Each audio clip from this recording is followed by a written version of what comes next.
agar kita semangat untuk bertobat kepada Allah Subhanahu wa taala, saya ingin jelaskan bahwasanya taubat itu bukan hanya untuk orang-orang yang pendosa, bukan. Bahkan orang yang saleh juga harus bertobat kepada Allah Subhanahu wa taala.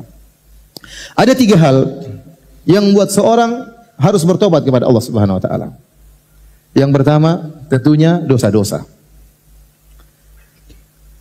Yang kedua, kurang bersyukur kepada Allah Subhanahu wa taala. Yang ketiga, kurang beribadah sebagaimana yang dituntut oleh Allah Subhanahu wa taala. Ini 3 perkara yang diisyaratkan oleh Ibnu Al-Qayyim rahimahullah dalam kitabnya Madarijus Salikin.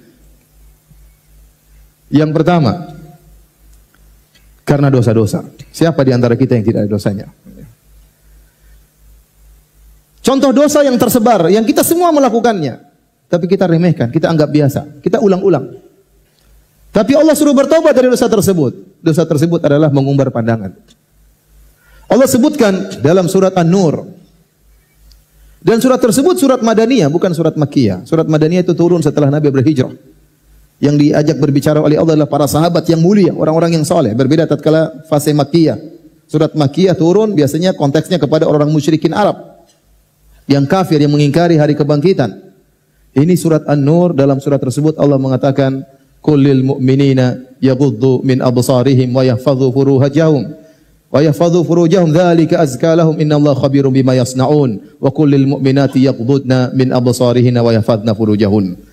Katakanlah kepada lelaki-lelaki beriman, yang Allah panggil orang-orang beriman, agar mereka menundukkan sebagian pandangan mereka dan agar mereka menjaga kemaluan mereka. Itu lebih suci bagi mereka. Sungguhnya Allah khabirum bima yasnaun. Allah Maha mengetahui apa yang mereka lakukan. Lirikan mata mereka Allah tahu. Ya'lamu kha'inatal a'yun. Allah mengetahui pengkhianatan lirikan mata. Jangankan lirikan mata, kata Allah, wa ma tukhfis sudur, apa yang disembunyikan dalam dada manusia Allah tahu. Jadi yakinlah, kalau Anda melirik wanita yang haram untuk dilihat, melihat aurat wanita yang tersingkap, Anda sengaja melihat, maka Allah catat langsung. Jangankan lirikan mata, yang terbetik dalam hati pun Allah catat. Anda dengki, Allah catat. Anda hasad, Allah catat. Suudzon, Anda sombong, dicatat oleh Allah Subhanahu wa taala. Bagaimana lagi dengan gerakan yang terlihat, gerakan lirikan mata? Di akhir ayat kata Allah Subhanahu wa taala, "Wa tubu ila Allahi jami'an ayyuhal mu'minun la'allakum tuflihun."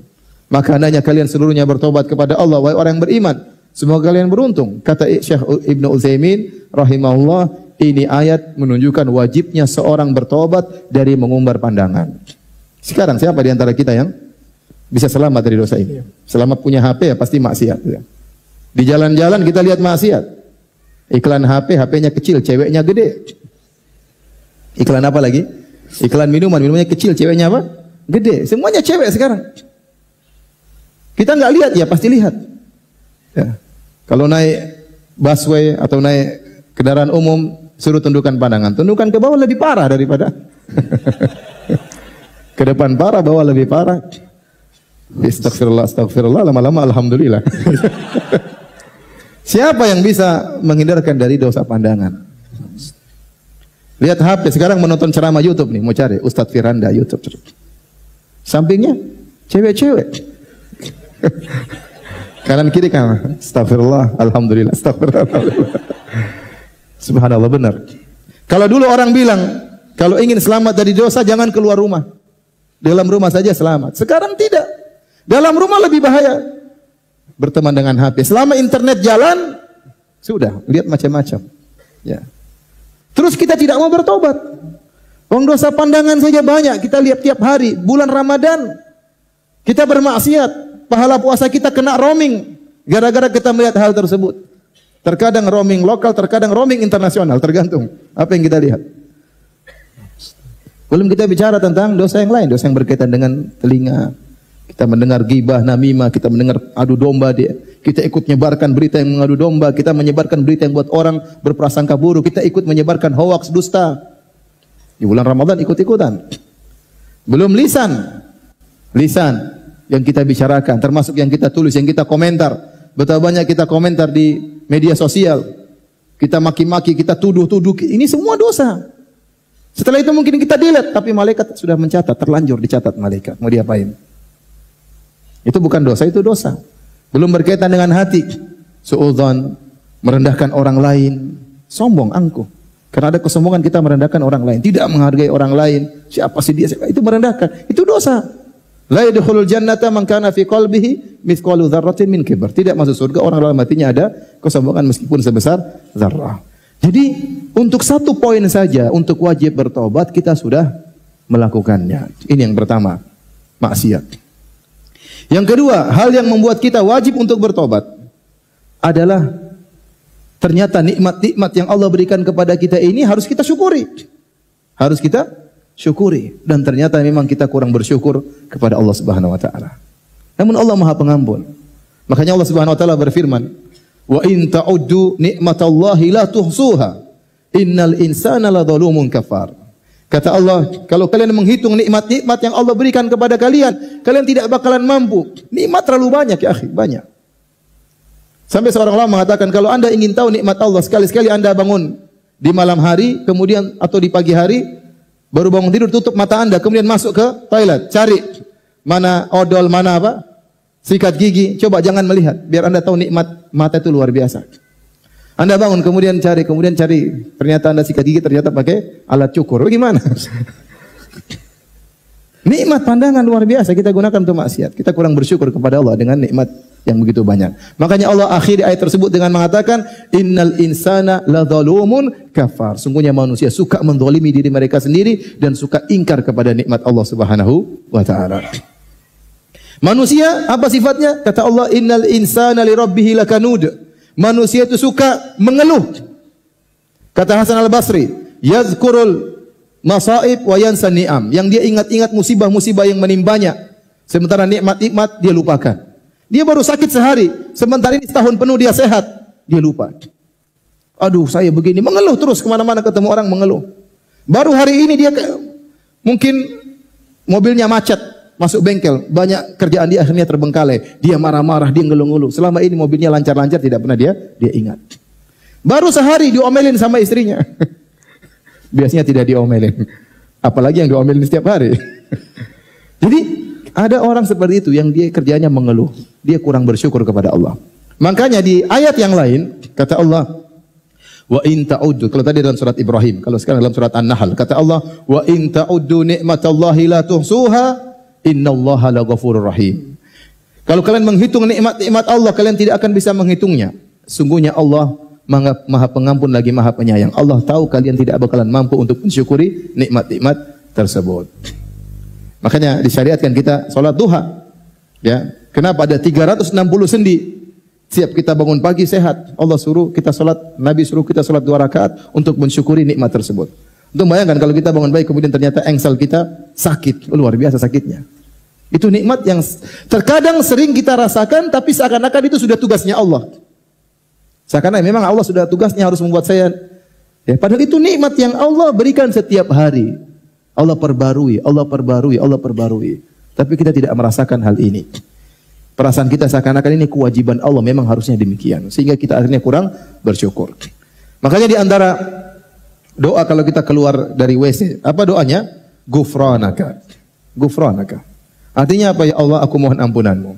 Kata para ulama, kenapa seorang tatkala dalam WC dia berhasil mengeluarkan kotorannya, ya, itu karunia dari Allah Subhanahu wa taala. Seandainya Allah membuat kotoran tersebut tidak keluar, maka dia bisa mati, dia bisa sakit dan akhirnya meninggal dunia. Maka tatkala dia keluar dari toilet dia mengatakan gufranaka, dia mengatakan ya Allah, aku tidak mampu mensyukuri nikmat-Mu dengan yang seharusnya. Maka dari sisi ini kita harus bertobat kepada Allah Subhanahu wa taala. Apalagi sebagian antum, sebagian ikhwan masyaallah diberi rumah oleh Allah Subhanahu wa taala, diberi pekerjaan oleh Allah Subhanahu wa taala, diberi istri oleh Allah Subhanahu wa taala, ya. Diberi kenikmatan ikut pengajian, diberi kenikmatan untuk membaca Al-Qur'an. Ini nikmat yang luar biasa. Kewajiban kita untuk mensyukuri dan kita pasti tidak pandai mensyukuri nikmat Allah Subhanahu wa taala. Pasti ada yang kurang. Dari sisi ini kita wajib untuk bertobat kepada Allah Subhanahu wa taala. Dari sisi yang ketiga, kata Ibnu Qayyim rahimahullahu taala, yaitu dari kurangnya kita bisa beribadah kepada Allah dengan yang semestinya. Makanya tatkala kita selesai salat, kita langsung apa? Astaghfirullah, astaghfirullah, astaghfirullah. Kenapa? Karena kita tahu waktu kita salat pasti banyak kekurangannya. Kita sering tidak khusyuk. Padahal kata Allah, wa aqimi sholata li dzikri. Salatlah untuk mengingatku. Sering kita lagi salat, kita ingat macam-macam. Ya. Allahu Akbar. Kalau kita salat subuh, kita rencanakan nanti pagi mau kemana. Kapan mikirnya? Tatkala salat subuh. Nanti salat isya kita evaluasi. Tadi kita banyak orang seperti itu. Ya. Kalau antum tidak percaya, ini saya sering sampaikan. Antum tidak percaya, antum nanti kalau salat isya hari ini, antum tanya sama teman yang salat samping antum, tadi imam baca apa? Rakaat pertama, rakaat kedua. Banyak orang yang lupa. Benar. Tadi baca apa ya? Lupa ya. Saking khusyuknya, Allahu Akbar, tahu-tahu Assalamualaikum warahmatullahi wabarakatuh. Lupa. Sampai ada cerita seorang di Saudi, saya pernah dengar cerita seorang syekh, dia cerita, dia pergi ke suatu masjid. Entah salat maghrib, entah salat isya. Setelah itu dia minta izin sama Pak Imam, dia bilang, Pak Imam saya mau tanya kepada jamaah, yang bisa jawab saya kasih hadiah. Wahai jamaah sekalian, siapa yang bisa sebutkan? Tadi imam rakaat pertama baca surat apa, rakaat kedua baca surat apa? Jamaah semua diam. Kata dia, jangan bikin malu jamaah. Siapa yang masih ingat? Tadi imam rakaat pertama baca surat apa, rakaat kedua baca surat apa? Enggak ada yang jawab. Akhirnya ada anak kecil angkat tangan. Saya. Oh, sini. Bikin malu, kasih malu om-om itu. Mereka tidak tahu jawab. Kamu, ayo sebutkan apa jawabannya. Rakaat pertama apa? Rakaat pertama Al-Fatihah. Rakaat kedua Al-Fatihah. Ternyata benar ya, dua-duanya Al-Fatihah. Jadi ini bukti bahwasanya kita sering lupa tatkala sedang salat. Ya. Kita ingat barang hilang tatkala sedang salat dan ada setan yang mengingatkan kita. Ya. Kita ingat utang belum kita tagih tatkala kapan? Tatkala salat. Maka pantas ketika salat selesai langsung yang kita buka dengan apa? Astagfirullah, astagfirullah, astagfirullah. Dan yang menakjubkan Nabi sallallahu alaihi wasallam, Nabi sekitar 23 tahun beliau berdakwah. Dan seluruh kegiatan beliau karena Allah. Tidaklah beliau duduk, tidaklah beliau berdiri, tidaklah beliau tidur kecuali karena Allah. Tidaklah beliau berucap, tidaklah beliau berdiam kecuali karena Allah Subhanahu wa taala. Tidaklah beliau marah kecuali karena Allah Subhanahu wa taala. Dengan peperangan yang begitu banyak peperangan, dengan musibah yang begitu banyak beliau alami, semuanya karena Allah Subhanahu wa taala. Ternyata di akhir hayat Allah turunkan surat yang terakhir, "Idza jaa nasrullahi wal fath wa ra'aitan nasa yadkhuluna fi dinillahi afwaja fasabbih bihamdi rabbika wastaghfirhu innahu kana tawwaba." Tatkala telah datang pertolongan Allah dan kemenangan, artinya engkau sudah berhasil wahai Muhammad. Orang semua sudah masuk Islam. Yadkhuluna fi dinillahi afwaja, orang semua masuk Islam. Nabi gembira, senang. Tapi apa kata Allah? Bertasbihlah kepada Rabbmu dan beristighfarlah.